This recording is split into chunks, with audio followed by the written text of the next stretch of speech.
Oke, selamat pagi, siang, sore, dan malam.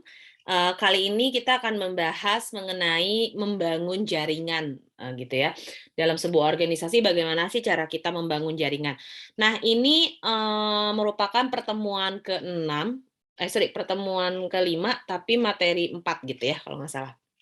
Semua ibu nggak salah atau kebalik ya. Karena kita di sebelum UTS itu hanya ada 6 materi saja gitu.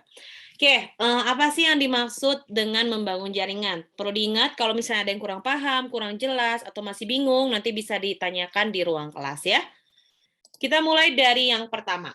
Apa sih yang disebut dengan membangun jaringan? Jadi, membangun jaringan adalah suatu sistem dari elemen yang saling berhubungan satu sama lain. Jadi, membangun jaringan ini biasanya kita tahu kalau di teknik mungkin jaringan kabel gitu ya atau jaringan yang lain. Tapi maksudnya jaringan di sini adalah membangun, jaringan yang mana jaringan ini itu sendiri tuh, terhubung satu sama lain. Misalnya, katakanlah jaringan komunikasi yang ada di, kelas gitu ya. Jaringan komunikasi seperti apa? Jaringan komunikasinya antar teman sekelas dan juga jaringan komunikasinya dengan dosennya gitu ya.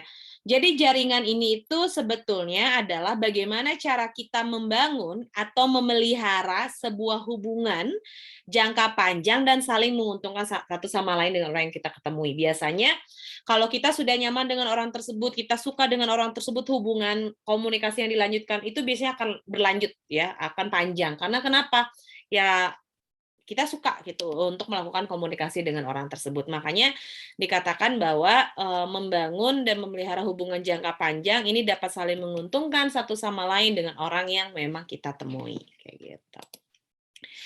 Jadi kalau misalnya Pace and Wallace mengatakan untuk membangun jaringan dalam komunikasi organisasi adalah bagaimana sebetulnya cara kita menafsirkan pesan-pesan di antara unit pesan terhadap keterangan organisasi. Ini agak sulit ya, coba kita gunakan bahasa yang lebih sederhana. Misal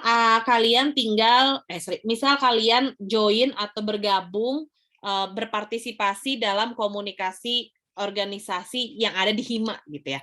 Nah, ketika ada di Hima, kita kan nggak mungkin asal berkomunikasi dengan misalnya ketuanya, ketua Himanya, atau misalnya dengan orang di dalamnya. Biasanya komunikasi itu akan dimulai berdasarkan unit-unitnya terlebih dahulu. Misal nih, divisi A. Divisi A berarti akan komunikasi ketua divisinya dengan anggota divisinya dulu. Setelah berbicara dengan ketua anggota divisinya, baru biasanya dia akan lanjut ke divisi-divisi lainnya, gitu, termasuk kepada ketua himanya. Kenapa? Karena kita menggunakan jaringan komunikasi organisasi, di mana komunikasi organisasi itu berarti memiliki struktur di dalamnya. Kalau struktur berarti memiliki keterikatan atau keterkaitan satu sama lain, gitu ya. Nah, menurut Muhammad dikatakan bahwa ada 6 peranan dalam jaringan komunikasi. Jadi kalau misalnya dalam jaringan komunikasi itu nggak bisa asal berkomunikasi, tapi memang ada poin-poin di dalamnya. Yang pertama, jaringan komunikasinya ada yang disebut dengan opinion leader. Nah, opinion leader ini adalah orang-orang yang berada di organisasi tersebut, tapi dia bukan pemimpin, melainkan orang yang paling sering atau paling sering disimak atau paling sering didengar kata-katanya gitu ya. Itu yang disebut dengan opinion leader. Opinion leader adalah orang yang bukan memiliki jabatan penting, tapi dia itu paling sering didengar kata-katanya atau ucapannya oleh anggota kelompok lainnya, sehingga si opinion leader ini sering mempengaruhi pendapat, mempengaruhi perilaku orang sekitarnya karena kemampuan yang dimilikinya seperti itu. Itu yang disebut dengan opinion leader. Nah, yang kedua, ada yang disebut dengan gatekeeper. Gatekeeper itu kalau misalnya kita bahasa sederhanakan kan seperti penjaga gawang gitu ya. Nah, tapi bukan menjaga gawang. Jadi gatekeeper ini tuh biasanya humas. Dalam sebuah organisasi ada humas. Nah, humas ini menjadi gatekeepernya. Kenapa disebut gatekeeper? Karena dia yang menjadi jembatan antara pihak eksternal dan pihak internal. Jadi komunikasinya itu disaring dulu di humas gitu. Ketika sudah disaring sama humas nih, nanti disampaikan ke gate yang di dalam gitu ya. apakah informasi ini layak diinformasikan atau tidak, atau misalnya diinformasikan kepada gate yang di luar gitu ya. Oh, ini pesannya perlu disampaikan dan lain sebagainya. Makanya dikatakan bahwa dalam gatekeeper ini kita harus memiliki power ya, kekuatan ketika untuk menyampaikan pesan. Jadi misal nih humasnya pelin-pelan. Kalau dalam sebuah organisasi humasnya pelin-pelan, ya orang yang di dalam organisasi juga bingung. Ini tuh sebenarnya informasinya yang mana sih? Kesimpang siuran informasi atau ketidakpastian informasi itu biasanya tergantung dari si humasnya. Makanya humas penting banget untuk menjaga informasi supaya tetap utuh, supaya tetap terjaga, sehingga satu sama lain bisa menjalin komunikasi yang cukup baik. Itu yang disebut dengan gatekeeper. Nah, ada juga yang disebut dengan cosmopolite. Nah, cosmopolite ini seperti apa? Cosmopolite itu adalah yang menghubungkan organisasi dengan lingkungannya. Jadi misalnya kalau Hima, Ibu contohnya masih Hima ya. Hima misalnya ada kegiatan eksternal, pengen ada charity gitu ya, atau pengen kegiatan sosial terhadap lingkungannya, atau misalnya mau ngadain donor darah. Nah, maka otomatis cosmopolite ini adalah individu yang nanti menjadi narahubung. Bu, kalau kayak gitu sama nggak sih kayak humas? Nggak. Humas itu fokus menjaga gawang informasinya. Tapi kalau kosmopolit itu, dia yang menghubungkan. Misalnya dia punya koneksi A, punya koneksi B, punya koneksi C. Nah, dia yang menghubungkan orang-orang yang ada di sekitarnya untuk dapat berkomunikasi satu sama lain. Seperti itu. Nah, kemudian ada juga bridge. Nah, bridge ini adalah jembatan. Nah, ini yang cukup menarik. Bu, maksudnya jembatan di sini tuh jembatan apa gitu ya? Kok ada istilah jembatan segala? Nah, jembatan di sini sebetulnya adalah orang yang menghubungkan antara satu orang dengan orang lainnya, satu kelompok dengan kelompok lainnya. Misal, salah satu dari kalian itu aktif di Hima, satunya lagi aktif di Sadaya gitu ya. Nah, nanti di Hima dan di Sadaya ini tuh harus ada yang menjembatani gitu. Menjembatani itu siapa? Biasanya orang-orang yang dia udah di Hima tapi dia juga di Sadaya. Nah, dia berarti jadi bridge, jadi jembatan. Jembatan untuk apa? Untuk memberikan informasi dari satu kelompok ke kelompok lainnya, untuk memberikan untuk koordinasi, untuk memberikan informasi dan lain sebagainya. Makanya itu disebut sebagai bridge. Orang-orang ini biasanya dia ikuti dua organisasi sekaligus gitu. Di mana organisasi tersebut ya tidak melarang kalau misalnya anggotanya ikut organisasi lain gitu. Makanya itu disebut sebagai bridge.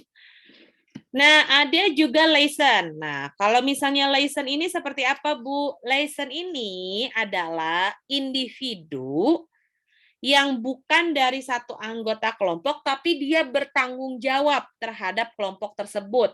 Misalnya adalah apa ya? Kalau bridge itu misalnya satu individu dengan individu lain, kalau misalnya ini Bu coba cari dulu kata-kata yang pas. Eh jadi gini, kalau individu ini bukan dari satu anggota kelompok lainnya, tapi merupakan penghubung. Jadi dia tuh cuma juru bicara aja, tapi dia bukan anggota kelompok, tapi dia bertanggung jawab gitu. Jadi dia bukan anggota Hima, tapi dia kenal teman Himanya, dia yang menghubungkan gitu ya dari satu kelompok dengan kelompok lainnya gitu. Tapi dia bukan anggota di situ. Misal nih katakanlah Ibu bukan dosen tetap di Unikom, bukan dosen tetap di Unpad, tapi Ibu menghubungkan dosen Unpad dengan dosen Unikom untuk bisa kenal satu sama lain. Nah, itu disebut dengan liaison, gitu ya. Next, ada isolate. Nah, isolate ini apa? Ini yang keenam ya menurut Muhammad, bahwa isolate ini adalah anggota organisasi yang mempunyai kontak minimal dengan orang lain dalam organisasinya. Jadi biasanya gini, kalau misalnya kita mau ngundang selebriti gitu ya, atau kita mau ngundang influencer, biasanya kan kita akan ngontak CP-nya. Nah, kita tuh kenal nih sama CP-nya gitu. Jadi yang ngontak tuh kita ke CP-nya, tapi kalau misalnya temen-temen di organisasi nanya, "Ih, kamu kok tahu sih kontaknya dia? Kok bisa sih ngundang dia itu gimana caranya?" Nah, itu disebut dengan isolate. Jadi kita tidak akan orang-orang itu akan menyembunyikan diri bahwa dia tuh kenal dengan dengan orang-orang tersebut. Jadi itu yang disebut dengan isolate. Isolate adalah orang-orang yang mempunyai kontak dengan organisasi tersebut, tapi bukan bagian dari orang tersebut, bukan bagian dari kelompok tersebut, tapi memberikan informasi yang dibutuhkan sama organisasinya, kayak gitu. Kayak Hima misal mau ngundang Kang Emil, gubernur, tapi bingung gitu, gimana ya ngundangnya ke siapa? Ternyata salah satu teman kelasnya ada yang kenal nih, ajudannya Kang Emil gitu ya. Nah, terus kayak gitu kontak ajudannya. Nah, si ajudannya ini disebutnya sebagai isolet, kayak gitu. Nah, jadi apa sih yang dimaksud jaringan komunikasi itu? Jadi jaringan komunikasi itu sebetulnya dibagi kalau dalam komunikasi organisasi dibagi menjadi dua.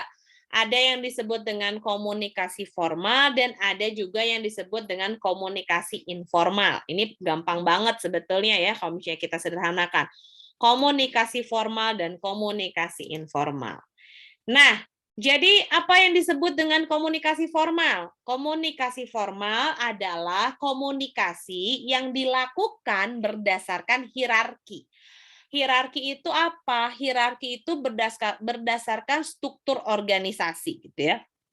Jadi berdasarkan struktur organisasi yang mana menggunakan jaringan komunikasi. Sebelum di materi sebelumnya Ibu pernah bilang kalau misalnya kita mau ngobrol sama rektor, kita tuh nggak bisa langsung ngobrol sama rektor. Harus ngobrol dulu sama ketua jurusan, kemudian ngobrol sama wakil dekan, kemudian ngobrol sama dekan. Selanjutnya setelah itu ngobrol baru bisa ke wakil rektor, baru ke rektor. Ada jaringan-jaringan yang atau step-step atau langkah-langkah yang tidak bisa kita lewati begitu saja, tapi memang harus menggunakan tahapan-tahapan yang ada. Makanya itu sebagai disebut komunikasi formal karena harus mengikuti tahapan-tahapannya. Nah, contohnya adalah dalam gambar ini.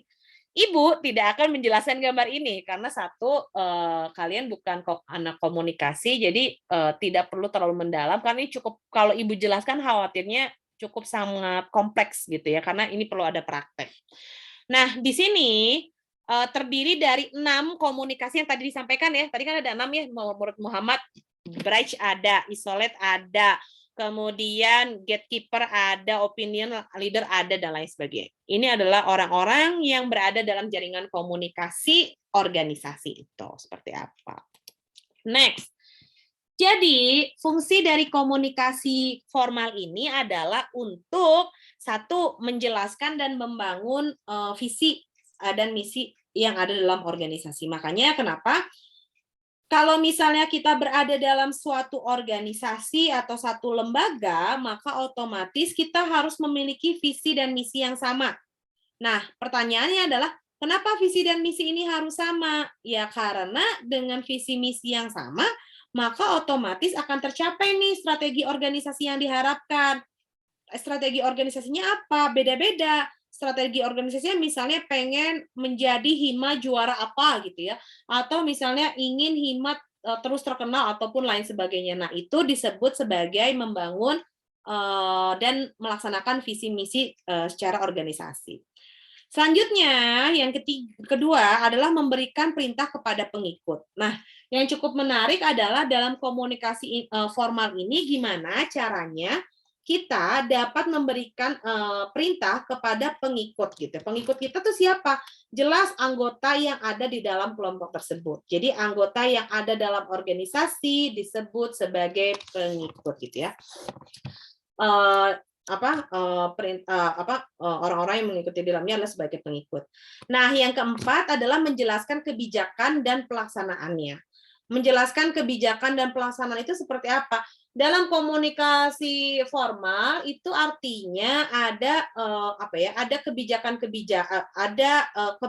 atau komunikasi yang memang hanya dibangun dalam yang hanya dilakukan yang hanya dilakukan dalam organisasi tersebut. Jadi kalau di luar organisasi ya biasanya orang tersebut tidak akan membahas itu gitu. Jadi dijelaskan nih apa yang menjadi kewajiban kamu, ketentuan kamu seperti apa. Jadi dijelaskan kebijakan dan pelaksanaannya. Nah, kemudian kalau dalam komunikasi formal harus memberikan balikan. Nah, memberikan balikan itu seperti apa? Yaitu memberikan timbal balik. Timbal balik dalam artian kalau kita sudah berkontribusi terhadap satu hal tersebut, maka kita harus memberikan balikan yang sama. Nah, balikan yang sama ini adalah caranya dengan misalnya apa ya? Memberikan balikan ini tuh misalnya dengan memberikan cara komunikasi formalnya seperti apa gitu ya. Nah, itu yang disebut dengan misalnya komunikasi formalnya adalah dengan memberikan balikan tuh gaji gitu ya, tunjangan. Nah, itu adalah balikan dari komunikasi formal. Karena biasanya kalau berada dalam komunikasi formal kita mendapatkan benefit ya. Benefitnya bisa jadi sertifikat kegiatan, kemudian juga bisa jadi apa ya? Gaji dan lain sebagainya. Itu yang disebut dengan memberikan balikan. Nah, terus apa yang dimaksud dengan komunikasi informal? Kalau tadi kita bahas komunikasi formal, kali ini kita bahas komunikasi formalnya. Komunikasi informalnya. Komunikasi informal adalah komunikasi yang berlangsung di luar hierarki. Jadi, contoh ya, kalau misalnya udah pulang kerja, terus kita main sama atasan kita, maka itu masuknya komunikasi informal. Karena biasanya komunikasi informal ini tuh nggak ngebahas tentang pekerjaan. Komunikasi informal itu tidak membahas mengenai pekerjaan, tapi biasanya membahas mengenai hal-hal lain gitu ya. Kayak misalnya gosip, kehidupan sehari-hari, kemudian keluarga, hobi dan lain sebagainya. Nah, ini tapi dilakukan sama teman-teman seorganisasinya gitu. Misalnya kalau di himpunan, kayaknya kita kaku banget ya sama ketua himpunannya. Tapi kalau di luar ternyata enggak kok, ngobrol biasa, bercanda dan lain sebagainya. Nah, itu disebut dengan komunikasi informal. Nah, kalau misalnya komunikasi informal itu ada 4 jaringan ya, ada yang disebut single, satu arah, ngomongnya itu satu arah. Kalau gosip misalnya nih, gosip ngomongnya ke si A ini ngomongnya ke A, B, C, D, E, F, G, muter gitu ya. Kalau gosip itu muter. Kalau probability itu adalah ada kemungkinan orang-orang yang berada dalam lingkaran tersebut tuh nggak dapat informasi sama sekali. Misal contoh nih kayak gini, kan kalian katakanlah ada 10 orang gitu ya. Kalau misalnya di kelas ada 10 orang, pasti ada satu orang yang biasanya dia tuh nggak tahu apa-apa gitu. Itu disebut dengan probability gitu. Jadi ya dia nggak terpapar informasi apapun, jadi dia bahkan bukan di lingkarannya, nggak tahu sama sekali. Nah, kalau klaster beda lagi. Kalau klaster itu biasanya komunikasi yang dilakukan itu ya klaster bagi-bagi. Misalnya geng ini sama geng ini, geng ini sama geng ini. Ada yang satu orang cuma sendiri aja kemana-mana. Ada yang kemana-mana harus berdua, kemana-mana harus bertiga. Nah, itu disebut dengan klaster. Komunikasi informal itu seperti itu. Kalau kita berada dalam sebuah organisasi, ya kita jarang biasanya mau beriringan dengan orang-orang yang ada di dalamnya. Tapi biasanya kita akan berkelompok lagi dengan lingkaran yang lebih kecil gitu ya. Mungkin 2 orang, 3 orang. Nah, itu disebut dengan klaster. Seperti biasa ya, kalau terlalu cepat nanti tanyakan. Kalau misalnya bingung juga tanyakan ya. Oke, ini ya secara penjelasannya. Apa yang disebut single chain? Single chain adalah orang hanya menerima informasi dari sumber aja, gitu ya, disampaikan secara berantai. Misal ibu ngobrol sama si A, nanti si A nyampein ke si B nyampein ke si C, terus aja kayak gitu. Ya, ibu nggak langsung tiba-tiba ngasih informasi ke Z gitu, tapi ke A dulu, dari A ke B, dari B ke C, terus aja gitu. Nah, terus ada gosip. Nah, kalau gosip ini jaringan dari informasi. Informasinya itu dari satu sumber. Misalnya informasi dari ibu. Tapi ibu nyampein ke A. Sama sendiri ya. Kalau tadi kan single chain itu ibu nyampein ke B. Yang ibu sampaikan sama B disampaikan ke C. Yang ibu sampaikan ditransfer lagi ke D sama si C. Terus ya gitu. Kalau gosip enggak. Kalau gosip ibu bilang sama si A. Ibu bilang sama si B. Ibu bilang sama si C. Ibu bilang sama si D. Nah, kadang nih kalau gosip itu suka ada bumbu-bumbunya. Ke si A ditambahin bumbu apa, ke B bon cabe misalnya, ke C dikasih garam, ke D diomongin pakai cabai lagi gitu ya dan lain sebagainya. Itu disebut gosip. Jadi gosip itu adalah satu orang menyebarkan ke berbagai macam orang. Nah, ada yang disebut dengan probability. Probability ini adalah menyebarkan informasi secara random. Jadi sejumlah orang tuh dapat menerima informasinya, dapat yang tidak menerima informasi yang tadi Ibu bilang ya. Jadi misalnya di kelas ada 10 orang. Nah, di 10 orang ini pasti ada aja satu orang yang dia tuh nggak dapat informasi. Alasannya misalnya emailnya rusak, alasannya nggak ada di grup kelas, alasannya A, B, C, D. Gitu. Itu disebut dengan probability. Ada kemungkinan orang-orang yang ada dalam organisasi tersebut tuh nggak dapat informasi apapun. Kayak gitu. Nah, selanjutnya ada yang disebut dengan cluster atau random. Nah, cluster ini tuh apa? Cluster adalah informasi yang mana ketika kita menyampaikan informasi atau sumber informasinya, apa ya? Dia itu nggak hanya menyebarkan hari itu aja gitu. Jadi ya dia berada di kelompok-kelompok yang tadi Ibu bilang, sesuai klaster, beda-beda. Ya di grup ini saya dapat informasi, di kelompok ini saya nggak dapat informasi gitu. Jadi dia dia merasa bahwa ya saya bebas lah, saya mau temenan sama siapa aja. Klaster itu tipikal orang-orang yang merasa bahwa nggak mau hidupnya berkelompok-kelompok. Tapi kan secara tidak sadar kalau kita hidup berorganisasi itu pasti ada kelompok-kelompok gitu ya. Misal di Hima, satu divisi. Akrab nggak semua satu divisi? Jarang. Biasanya ada yang jauh lebih dekat. Sama lah kayak kalian, itu pasti ada yang jauh lebih dekat. Nggak mungkin satu kelas dekat semua, tapi mungkin ada 1-2 orang yang benar-benar dekat satu sama lain. Itu disebut sebagai cluster. Ya. Nah, dalam sebuah organisasi ataupun perusahaan, komunikasi yang efektif itu bermanfaat untuk satu, meningkatkan produktivitas. Ingat ya, di organisasi itu kita punya 2 cara komunikasi. Komunikasi formal dan komunikasi informal. Nah, gimana nih caranya dengan menggunakan komunikasi formal, kita itu tetap bisa produktif gitu. Karena kebanyakan kalau udah kemakan sama komunikasi informal, kita malah jadi nggak produktif gitu. Karena kenapa? Yang tadi disampaikan terlalu banyak menyampaikan atau menginformasikan mengenai hal-hal yang berhubungan dengan yang lain, sehingga itu mengurangi produktivitas. Nah, kemudian yang kedua adalah mengatasi atau menghindari konflik. Nah, ini yang cukup menarik. Biasanya kalau misalnya kita berada dalam sebuah organisasi, kita selalu berusaha untuk menghindari konflik. Duh, saya males deh berantem sama dia. Duh, yaudahlah terserah dia, pendapat dia dan lain sebagainya. Nah, mengatasi atau menghindari konflik inilah yang memang perlu perlu sangat dibatasi oleh perlu sangat dibatasi sekali oleh orang-orang yang ada di dalamnya. Karena kenapa? Dengan demikian maka produktivitasnya juga akan menurun, akan menurun lah istilahnya seperti itu. Nah, selanjutnya adalah membantu mengembangkan potensi setiap karyawan. Dalam komunikasi organisasi, gimana nih caranya kita dapat membantu meningkatkan potensi para karyawan? Kadang ada saja orang-orang yang berada dalam sebuah organisasi, tapi potensi karyawan itu nggak terbentuk gitu. Jadi kita nggak tahu nih karyawan itu mau apa, ingin apa dan lain sebagainya. Tapi gimana caranya kita dapat membantu mengembangkan potensi setiap karyawan. Jadi karyawan itu tuh paham gitu apa yang kita sampaikan, mengerti apa yang kita sampaikan, kemudian juga sependapat dan lain sebagainya. Itu yang disebut dengan membantu mengembangkan potensi setiap karyawan.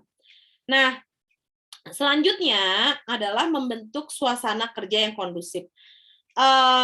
Ketika kita masuk dalam sebuah organisasi, sadar atau enggak, kita tuh pasti akan bertemu dengan orang-orang yang menyenangkan, orang-orang yang tidak menyenangkan gitu ya.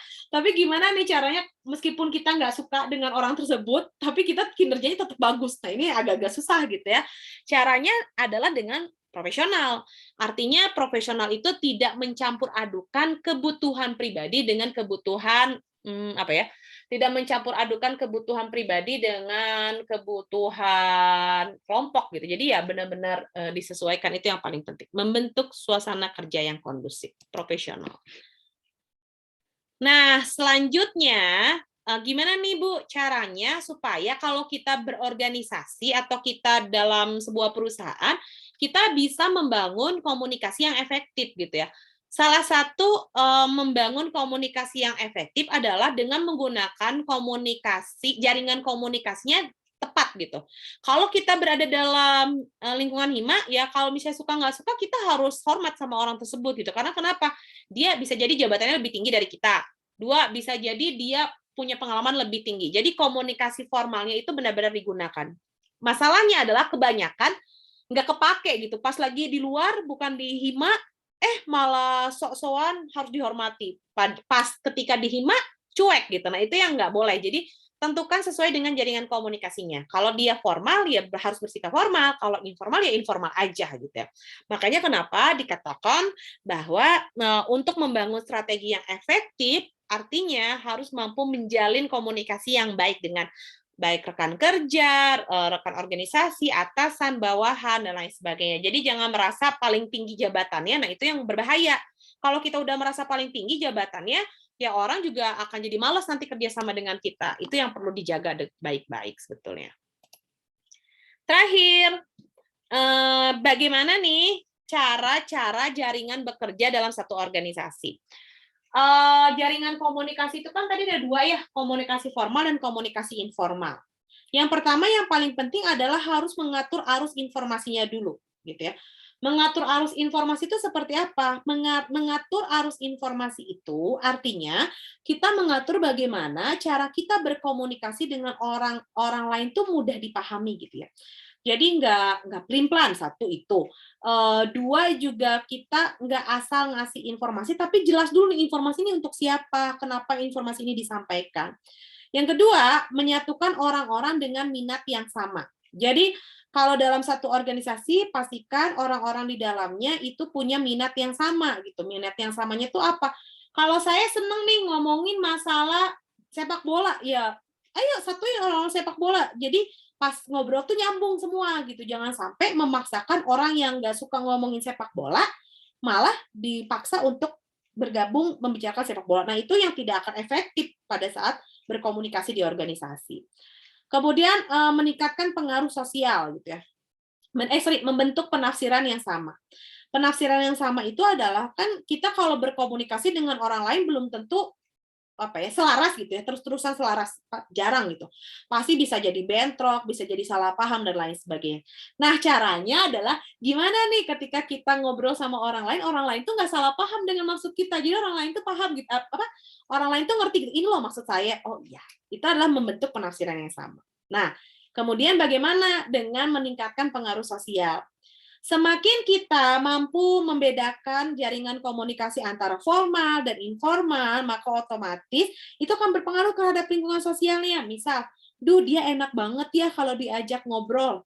Dia seru ya kalau diajak ngobrol. Itu disebut dengan pengaruh sosial. Yang selanjutnya adalah memungkinkan adanya pertukaran sumber daya. Maksudnya memungkinkan adanya pertukaran sumber daya.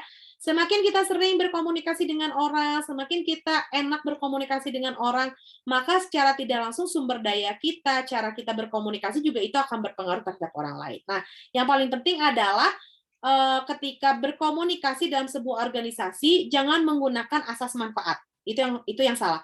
Yang paling penting adalah bagaimana ketika kita berkomunikasi, kita bisa memberikan simbiosis mutualisme. Semakin bisa memberikan simbiosis mutualisme, maka semakin baik juga komunikasi yang dilakukan. Seperti itu. Semoga cukup clear ya dan paham. Seperti biasa, kalau misalnya ada yang bingung, kurang jelas, dan lain sebagainya, nanti ditanyakan di ruang kelas ya. Terima kasih.